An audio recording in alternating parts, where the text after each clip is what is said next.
Le Nigeria et la RDC sont les premiers qualifiés des demi-finales de cette 34e édition de la Coupe d'Afrique des Nations Total Énergie Côte d'Ivoire 2023. Aujourd'hui, on s'attend également à d'autres qualifiés, on espère, pour le pays hôte, la Côte d'Ivoire qui joue contre le Mali. Pour en parler avec nous sur ce plateau, John, toujours présent, merci d'être là. Voilà, bonjour Gaël et bonjour à tous. Et puis avec nous pour nous accompagner pendant ces 26 minutes, nous recevons Gédéon Vidasco Babo, il est agent de joueur. Merci d'être sur le plateau de Gamon 24. Merci à vous aussi. Alors comment ça va? Oui, ça va super bien. Alors en tant qu'agent de joueur, comment on vit cette CAN? Oui, mais pour nous c'est une fierté d'accueillir tous les pays pratiquant le football au fait. Et aujourd'hui, on arrive quand même à valoriser notre pays à travers cette CAN et montrer un peu ce qu'on sait faire en fait. Et en tant qu'agent de joueur, vous avez déjà approché certains joueurs de la CAN? Oui, exactement. En fait, là, on est en plein observation avec des partenaires et autres. Je crois qu'au sorti de cette CAN-là, on pourra vraiment faire quelques transferts. En fait. D'accord. D'accord, on va parler du jeu, puisqu'il y a eu 2 matchs ce vendredi, hier soir, John. Bon, justement, des matchs coup près, donc à élimination directe. Donc les premiers quarts de finale ont débuté hier vendredi. On avait des duels quand même assez impressionnants. Nigeria-Angola, un match qui a été inscrit comme étant l'une des rencontres à suivre, mais également RDC-Guinée. Donc le CI national s'est fait sortir par la République démocratique du Congo. Le Fimbu a agi 3-1 en faveur des Congolais. Et le Nigeria qui a sorti l'Angola sur un score minimal, simplement 1-0. Le Nigeria et la RDC sont d'ores et déjà en demi-finale de la Coupe d'Afrique des Nations. Le Nigeria, on s'attendait bien à ce qu'elle arrive là, mais la RDC nous a beaucoup surpris. C'est ça. Et le football, là, il faut toujours s'attendre à des surprises. Et on dit toujours, pour bien organiser une équipe, il faut la préparer avant en fait. Là, on constate tous ici que il y a des pays qui n'ont pas eu la chance de se préparer. Il y a des pays même qui ont eu à se préparer, mais ils vont tout doucement. Et aujourd'hui, ils arrivent à prendre le contrôle dessus sur les autres équipes. En fait.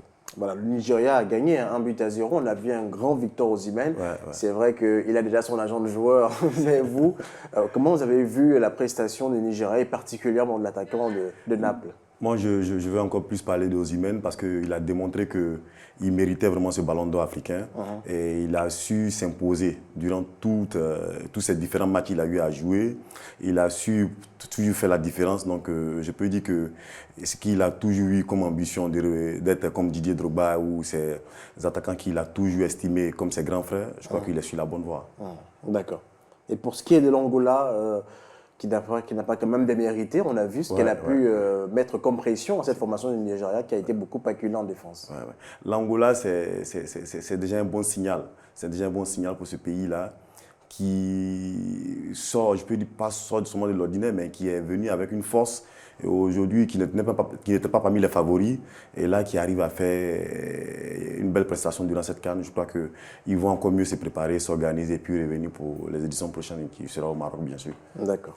Alors, entre-temps, il y a eu un autre match également, John. Justement, la RDC qui s'est imposée, je le disais, le Fimbu qui agit sur le CI national, 3-1. Alors qu'elle était menée, la RDC est revenue au score. Non seulement revenue au score, mais a dominé complètement les débats face au CI national qui était désemparé et complètement noyé par c'est-à-dire la force ou la puissance qu'imposaient les attaquants congolais. Mais il faut aussi voir aussi ce match-là comme un match d'expérience, au fait. Et la Guinée, c'est une équipe qui a de l'avenir. Ils sont encore jeunes. Ils avaient en face d'eux des joueurs carrément expérimentés. Donc, à la 70e, 72e minute, ils ont tous craqué. Et là, l'expérience a pris le dessus pour faire vraiment la différence. Pourtant, sur le banc de touche du CI national, on a quand même un ancien joueur qui a joué quand même quelques CAN, Kaba Diawara. Mais qu'est-ce qui n'a pas marché face à Sébastien Desabre sur le plan tactique? Bon, moi, je dis que peut-être qu'il y avait aussi des bobos qui ont de façon interne dans l'équipe qui n'ont pas su gérer, au fait, parce qu'un match, ça se prépare. D'abord, le match, il faut le préparer à 90% mentalement, en fait. Les autres 10%, là, c'est carrément des formalités qu'on fait remplir. Sinon, un joueur, quand tu sais qu'il n'est pas prêt mentalement à 90%, ne le fait pas jouer, au fait. Donc, il y a tout ça qu'il a vu, et puis bon, le dernier choix lui revenait. C'est quand même la première victoire de la RDC qui a aligné 4 matchs nuls. Donc, en phase de poule, 3 matchs nuls. Face à l'Égypte, elle passe au tir au but après un match nul, un but partout, après prolongation. C'est la première victoire qu'elle gagne.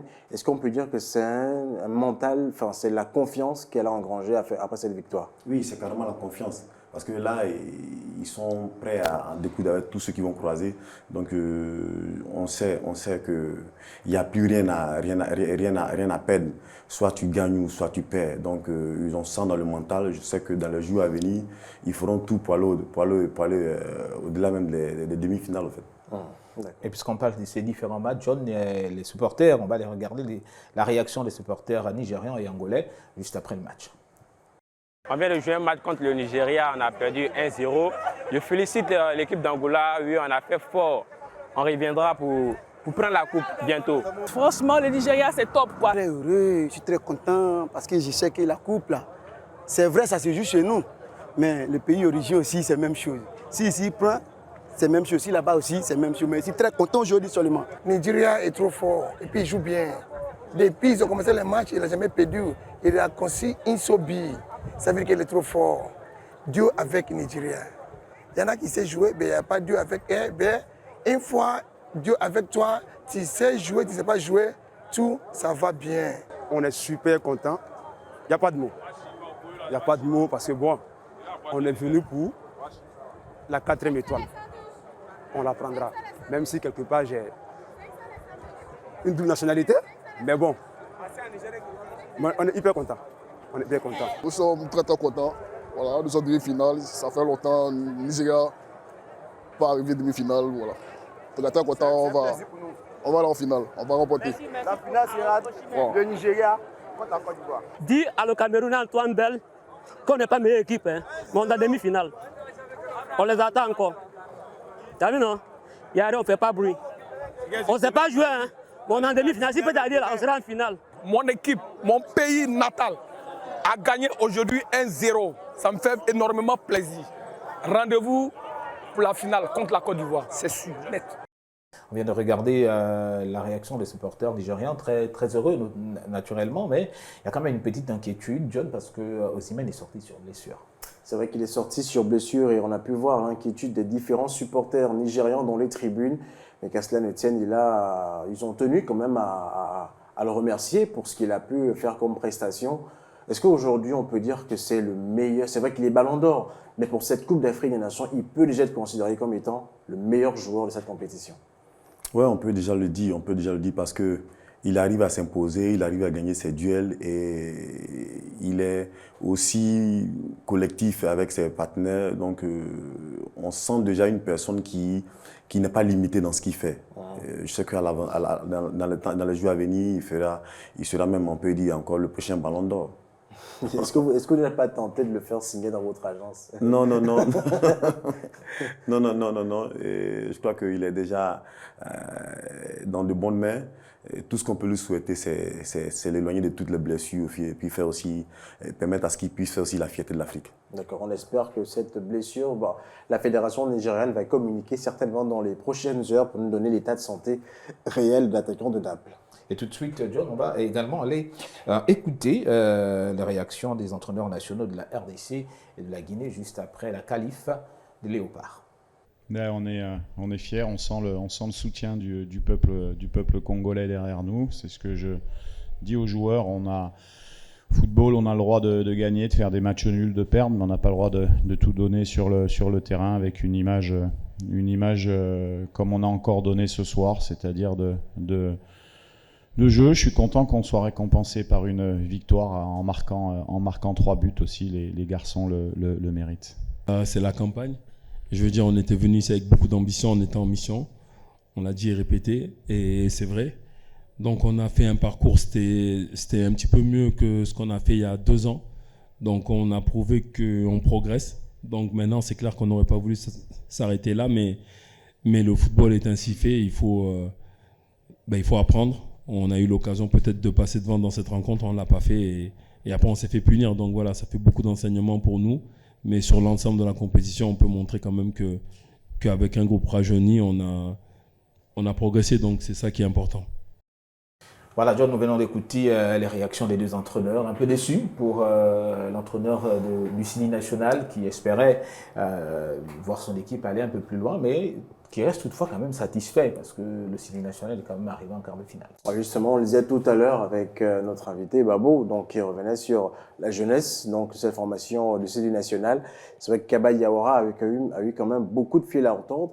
C'est vrai qu'il disposait quand même des joueurs de renommée internationale, Sirou Guirassi ou encore Nabi Keïta, mais apparemment ça a fait défaut le fait que ces joueurs ne soient pas à 100% prêts physiquement.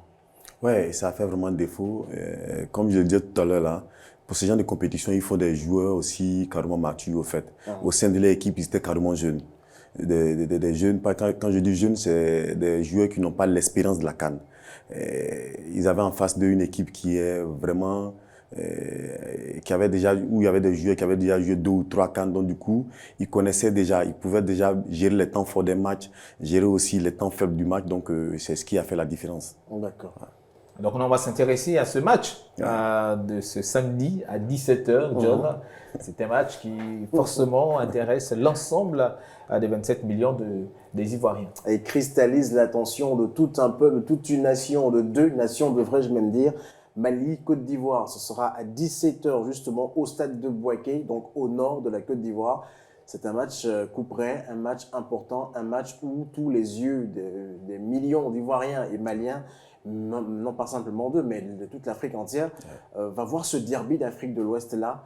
C'est une rencontre assez particulière pour ces 2 formations. D'après vous, au vu déjà du fait que vous êtes Ivoirien, c'est normal, vous pouvez supporter la Côte d'Ivoire, mais quand vous regardez le jeu déployé par les 2 formations, laquelle selon vous pourra peser sur le jeu? Bon, pas parce que je suis Ivoirien que je le dis, mais aujourd'hui, la Côte d'Ivoire, après la qualification, ils ont montré réellement le jeu dont on avait besoin en fait. Parce que les matchs de poules, on voit l'équipe jouer, on ne savait pas si c'est l'équipe de la Côte d'Ivoire qui jouait en fait. Et aujourd'hui, ils ont vraiment dos au mur et ils ont compris automatiquement que ce qui est en train de leur arriver aujourd'hui, s'ils ne se lèvent pas ou bien affronter l'adversaire comme il se doit, il y a leur carrière qui est en jeu, il y a leur image qui est en jeu, il y a la crédibilité du pays qui est en jeu, il y a les investissements qui ont été faits par l'État qui est aussi en jeu. Donc, je crois qu'on a un seul mot aujourd'hui à leur dire, c'est de gagner ce match. Il y a, c'est vrai, 2 entraîneurs. Emers Faé, d'un côté, qui joue sa première CAN. C'est vrai qu'il est intérimaire. De l'autre côté, il y a Eric Schell qui joue également sa première CAN. Qu'est-ce qui devrait faire la différence pour ces 2 entraîneurs, certes inexpérimentés sur le plan continental, mais qui ont des joueurs quand même assez aguerris? C'est d'être carré dans les choix, en fait. D'être carré dans les choix, mettre les joueurs qu'il faut. C'est un match qui demande beaucoup d'intensité, beaucoup de sérénité, beaucoup de concentration. Donc je crois que c'est l'entraîneur qui sera le plus carré dans ses choix qui va vraiment faire la différence. John, c'est un match tellement important que certains n'hésitent pas de réagir. C'est le cas d'un journaliste burkinabé. Pourtant, le Burkina Faso, c'est déjà séparé de la CAN, a déjà été écarté. Mais la SINA n'a pas hésité de donner son avis sur ce match Mali-Côte d'Ivoire. On regarde et puis on se retrouve derrière. Oui, un choc d'abord entre voisins. Le Mali et la Côte d'Ivoire, c'est des voisins. Il y a beaucoup de relents qui donnent un peu plus de cachet, particulier à ce choc-là. Sékou Chel le disait, il est né en Côte d'Ivoire. Beaucoup de ces joueurs aussi sont nés en Côte d'Ivoire. Ils ont des liens très forts avec la Côte d'Ivoire. Et vous savez, tout ce qui est Mali-Côte d'Ivoire, comme Côte d'Ivoire-Burkina, ça révèle quelque chose d'assez particulier. C'est pourquoi d'ailleurs on est très pressé de voir cette affiche à Bouaké, devant 40 000 spectateurs à Bouaké. J'espère qu'on vivra encore un match d'anthologie comme ce qu'on a pu vivre à Yamoussoukro entre les éléphants et les lions d'Alteranga. Les éléphants qui sont revenus, qui ont retrouvé du poids de la bête et qui sont dans une nouvelle dynamique. Je pense qu'avec cette équipe malienne aussi, qui sait qu'elle n'est pas favorite, mais qui a des armes, on est sûr d'avoir une belle affiche. Voilà, nous venons de regarder cette réaction du journaliste burkinabé, la SINA. Finalement, c'est un match tellement important, 2 frères qui s'affrontent, le Mali et la Côte d'Ivoire, le pays hôte. Le Burkina Faso est pourtant déjà sorti de la CAN, mais on voit bien l'importance de ce match qui fait réagir tout le monde. Il faut dire, dans la sous-région, dans le temps intérieur, je crois qu'on arrivait à sous-estimer des équipes au fait. Mais aujourd'hui, il y a des équipes qui ont pris la peine de se préparer, de former des jeunes, au fait. C'est ce qui fait vraiment aujourd'hui la relève. Si on n'arrive pas à le faire, on aura forcément des soucis, au fait. On a eu un moment où il y a eu cette génération dorée de l'Académie Mimosificum, où il faisait 98% de l'équipe nationale de Côte d'Ivoire. Aujourd'hui, ces jeunes-là ont vraiment pris de l'âge, ils ne peuvent plus compétir. Mais est-ce qu'on pourra encore avoir cette chance-là de former encore des jeunes? Parce qu'après cette génération, si on n'arrive pas à former, on aura encore les mêmes soucis qu'on a eu au premier tour. Le Mali, c'est pareil. C'est une formation qui est typiquement jeune, où on sent vraiment de la vivacité dans le milieu de terrain, dans la circulation des balles. C'est carrément un jeu fluide, au fait. Donc, s'ils ont en face d'une équipe de Côte d'Ivoire qui est carrément expérimentée, si les entraîneurs sont carrés dans leur choix, s'ils arrivent à mettre les joueurs qu'il faut là où il faut, je crois que le meilleur va gagner, au fait. Est-ce qu'on ne peut pas craindre un peu pour cette équipe de Côte d'Ivoire? Parce qu'il faut quand même dire que le match contre le Sénégal, on a vu une équipe ivoirienne qui a vraiment donné, qui a mouillé le maillot, comme on dit dans le jargon. Est-ce qu'on ne peut pas craindre que cette équipe arrive un peu émoussée lors de ce match contre le Mali? Non, je pense pas parce que vu ces 2 ou 3 jours qu'il y a eu comme repos, je crois que chacun d'entre eux a eu, les 2 équipes ont eu quand même le temps de récupérer. Et l'entraîneur sait aujourd'hui, il y a lui sa carrière qui est en jeu. Et donc, je sais que forcément, c'est celui qui sera le plus carré, je le dis toujours carré, dans la tête, dans ses choix, qui arrivera à faire la différence. Et nous sommes allés dans les rues d'Abidjan pour aller prendre les pronostics des fans, des 2 équipes d'ailleurs. Alors on regarde et puis on se retrouve derrière. C'est de leur souhaiter bonne chance. C'est de faire de telle sorte que le pays soit fier d'eux. Et nous comptons sur eux et nous espérons que la Côte d'Ivoire va relever réellement notre tête. Et nous sommes tous avec eux, nous prions pour eux et j'espère que ce match-là sera favori pour nous. Finaliste, Afrique de l'Ouest, demi-finaliste. C'est ça qui est bon. Et félicitations au Nigeria. Ils ont joué comme des hommes. C'est des hommes forts, c'est des guerriers. Samedi, on attend la Côte d'Ivoire pour jouer comme des guerriers. On va se retrouver en finale pour se dire au revoir. Bref, on gagne ou on gagne. Nous, on supporte la Côte d'Ivoire, mon frère. On supporte la Côte d'Ivoire. Je suis en tenue du drapeau ivoirien. Je ne suis pas du supporter le Nigeria. Je supporte la Côte d'Ivoire. Je suis pour la Côte d'Ivoire. Je suis pour la paix. Quel que soit le résultat, je suis toujours pour la paix. Et je veux que le match et le tournoi se déroulent normalement et sans incident. La Côte d'Ivoire va gagner 2-0. 2-0. La Côte d'Ivoire et le Nigeria en finale. On va les battre. 2-0 pour la Côte d'Ivoire. C'est même Afrique là. C'est rien, c'est même Afrique là. Si la Côte d'Ivoire bat Nigeria, c'est rien, c'est même Afrique. Que la Côte d'Ivoire gagne 2-0. On prie Dieu que Dieu fasse ça. Et on va récupérer le Nigeria en finale. Il y a la Côte d'Ivoire et le Nigeria en finale. Voilà, nous venons de regarder ensemble les différents pronostics des Ivoiriens. Il faut quand même dire qu'aujourd'hui, les gens sont un peu modérés parce qu'on se souvient qu'avant le match contre la Guinée équatoriale, beaucoup s'étaient prononcés sur les 4-0 ou 10-0, d'autres allaient un peu plus loin. Mais après la débâcle de la Côte d'Ivoire, les Ivoiriens, les supporters ivoiriens sont un peu modérés et font désormais attention quand ils donnent des pronostics. Oui, c'est clair. Et moi, c'est pareil aussi. Hein. Quand tu as vu les trois premiers matchs de poule, automatiquement, tu n'as même plus le courage de donner le pronostic qu'il faut. En fait. Tu es hésitant dans tes choix. Mais je sais qu'après ce dernier match-là, je crois qu'ils vont essayer de mettre tout ce qu'il faut en place. Et je sais qu'on va gagner ce soir, en fait. D'accord. C'est tout bien qu'on pense et qu'on veut pour la Côte d'Ivoire et pour que la fête soit toujours belle. Parce qu'il faut, si le pays hôte arrive en finale, je pense qu'on va avoir une grosse fête le 11 février prochain. John, il n'y a pas que ce match Mali-Côte d'Ivoire, il y a également Cap-Vert, Afrique du Sud. C'est aussi l'une des rencontres qu'il faudra suivre aujourd'hui. Donc à 20h, donc heure locale, ce sera du côté de Charles Konan-Banny, donc de Yamoussoukro. La rencontre entre les requins bleus qui seront aux prises avec les Bafana d'Afrique du Sud qui ont sorti le Maroc, l'un des grands favoris, sinon le favori de la compétition après son mondial réalisé. L'Afrique du Sud aujourd'hui face au Cap-Vert, ça va être une rencontre très regardée. Pour vous, est-ce que vous pouvez dégager un favori? Bon, moi, le favori, c'est le Cap-Vert. Parce que l'Afrique du Sud gagne son match contre le Maroc avec des joueurs marocains carrément blessés. Donc du coup, ils n'avaient pas l'effectif au complet. Et j'ai plus le temps d'observer cette équipe de Cap-Vert depuis longtemps. C'est une équipe qui a plus le temps de se préparer sur 3 ans. Une CAN, ça ne se prépare pas à 6 mois ou 1 an en fait. On prend la peine de former un bon noyau, un groupe qui arrive à se connaître pour gérer tous les automatismes de cette équipe-là. Et puis tout va tranquille au fait. Donc moi ce soir, je sais que forcément le Cap va faire la différence. En fait. Je vais vous parler du Cap Vert, mais l'Afrique du Sud a un ancien champion d'Afrique. C'est le sélectionneur Hugo Broos qui a dit qu'il sait comment gagner une CAN. Est-ce que ça se vérifie déjà quand on voit le parcours de l'Afrique du Sud? Oui, d'autres le disent au fait. Mais pour gagner une CAN, il faut avoir des joueurs qu'il faut. Je prends le cas d'Hervé Renard en fait. Hervé Renard, quand il prend une équipe, s'il doit gagner, il sait. Parce qu'il sait que l'équipe, là, s'il la prend, il y a des joueurs qu'il faut pour gagner cette CAN, en fait. Donc, il y a tous ces atouts. Mais quand tu vois l'équipe d'Afrique du Sud, c'est plus les Bafana d'avant qu'on connaissait. Aujourd'hui, ils sont en face d'une équipe qui est en train de se reconstruire, qui est le Cap-Vert. Vu leur façon de jouer, vu la stratégie qu'ils mettent en place quand ils encaissent une bible, quand ils sont en chose inférieure, quand ils sont en nombre inférieur, ils arrivent tout de suite là à se repositionner au fait. Ouais, c'est vrai que vous le dites, mais on a quand même le Cap-Vert qui est passé face à une modeste équipe de la Mauritanie.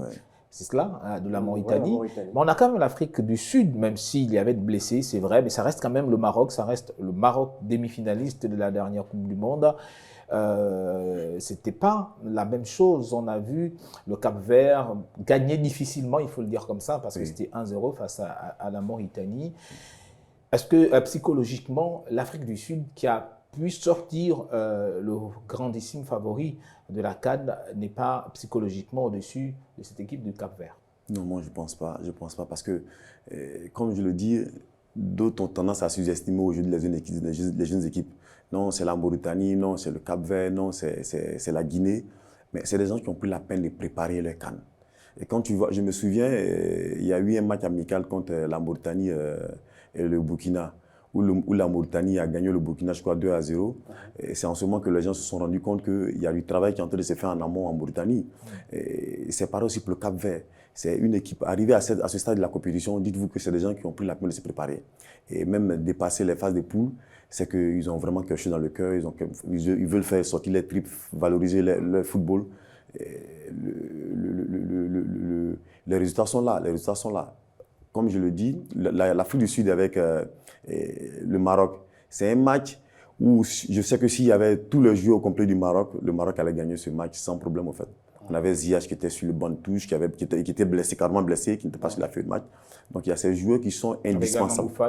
Exactement. Il y a des joueurs qui sont vraiment carrément indispensables à une équipe. Quand ils ne sont pas là, il y a carrément un souci.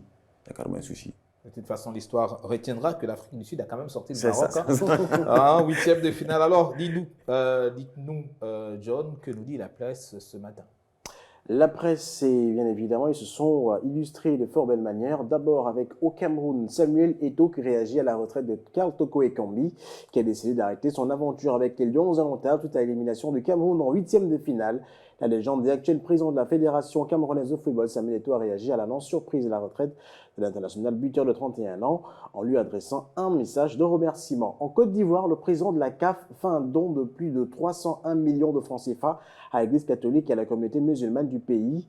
Patrice Motsepe, le docteur, a fait un don de 500 000 $ américains, soit près de 301 409 250 de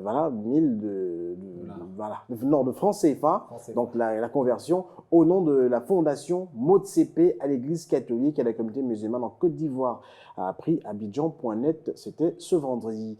On reste toujours dans la CAN Mali-Côte d'Ivoire. C'est samedi, donc aujourd'hui, l'appel d'un ressortissant malien à ses compatriotes qui déclare « Nous sommes tous frères ». La rencontre entre la Côte d'Ivoire et le Mali. C'est aujourd'hui et donc au stade de la Paix de Bouaké, match comptant pour les quarts de finale.